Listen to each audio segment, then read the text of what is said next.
Goeiemôre.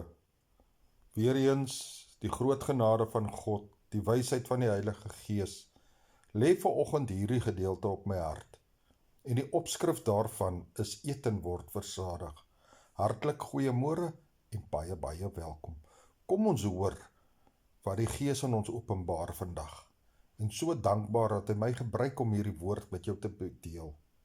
Openbaring hoofstuk 10 vers 9 sê die volgende woorde: en ek het na die engel gegaan en aan hom gesê, gee my die boekie. Toe sê hy vir my, neem en eet dit op.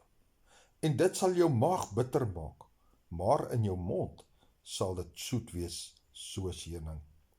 Weet jy wat? Nie elke boodskap van God voel altyd gemaklik nie. Die Here se woord sal eers jou siel verlustig. En dan gaan dit jou lewe uitdaag. Voordat God jou kan gebruik om die wêreld te verander, laat hy toe dat sy waarheid jou eers verander. God se waarheid is soet, omdat dit sy liefde, sy genade, sy vergifnis en die belofte van die ewige lewe openbaar. Natuurlik is daar geen groter vreugde as om te weet dat God ons deur Christus verlos het en ons sy kinders genoem kan word nie. Romeine 8 vers 14. Sy woord bring vrede vir angstige harte en hoop vir moeg siele.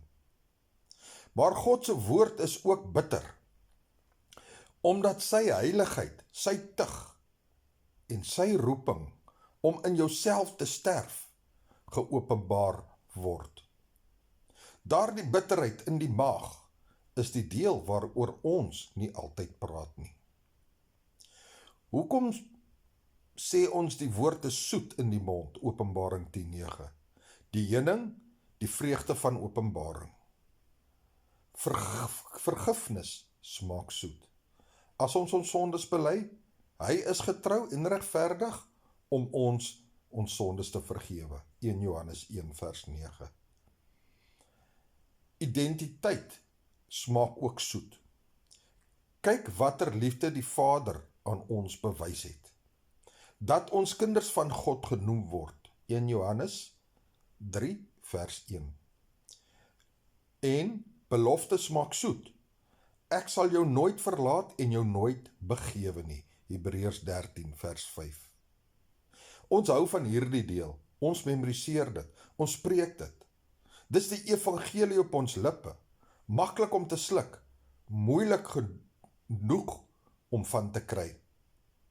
Hoekom die woord dan nou bitter in die maag is? Openbaring 10:10. Bitter is gelyk aan vertering, oortuiging en prys. Wanneer die waarheid van jou mond na jou maag toe beweeg, begin raak dit chirurgie. Dit ontbloot jou, want die woord van God is lewendig en kragtig, en dit onderskei die gedagtes en oordeel van die hart. Hebreërs 4 vers 12. Skielik sien jy trots, bitterheid, kompromie.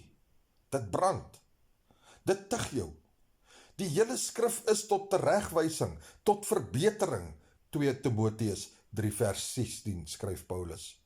God sal jou nie toelaat om vryheid te preek terwyl jy self gebonde is nie. Hy sal eers met jou handel. Dit stuur jou uit. Johannes het die boekrol geëet en toe is vir hom gesê, jy moet weer profeteer. Openbaring 10 vers 11. Jy kan nie 'n boodskap dra wat jy nie verteer het nie. Voordat jy die wêreld wil verander die woord eers vir jou. Dit is die bitterheid, bekering, oorgawe, om jou eie plan neer te lê, om vyande lief te hê, om te gee wanneer dit seer is, om te wag wanneer jy wil vinnig optree. Weet jy wat, Esegiel het dieselfde ervaring gehad. So het ek dit geëet, en dit was in my mond soet soos heuning. Esegiel 3 vers 3. En toe het God hom na 'n moeilike volk gestuur. Die waarheid vir vandag: as jy net die soet woord het, sal jy 'n aanhanger wees, nie 'n profeet nie. As jy net die bitter woord het, sal jy godsdienstig wees, nie lewend gemaak nie. God wil albei hê, soet genoeg om hom lief te hê, bitter genoeg om soos hy te word. Ek laat hierdie woord by u, Brood en Water 5 minute woord bediening, Pastoor Gary, seëngroete, en ek sê weer, Jesus is baie lief vir jou. Amen.